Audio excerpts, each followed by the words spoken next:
கேட்டதை கொடுக்கக்கூடிய வளர்பிறை அஷ்டமி.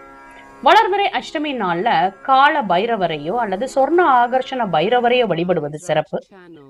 வளர்பிறை அஷ்டமி அப்படின்னு சொன்னாலே 108 காசுகளை வைத்து அர்ச்சனை செய்து அந்த காசுகளை நம்ம தொழில் செய்யக்கூடிய இடத்துலயோ அல்லது பணம் வைக்கக்கூடிய கல்லாப்பெட்டியிலேயோ பணப்பெட்டியிலேயோ அல்லது நம்ம பீரோலையோ வைத்தோமே என்றால் பணமானது சேரத் தொடங்கும். நம் வீட்டுல செல்வமானது பெருகத் தொடங்கும்.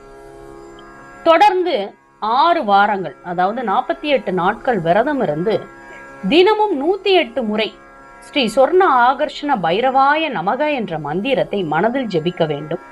இவ்வாறு செய்யும் பொழுது பைரவருடைய அருள் மட்டுமல்லாமல் அஷ்டலட்சுமிகளுடைய அருளும் நமக்கு ஒன்று சேர கிடைக்கும்.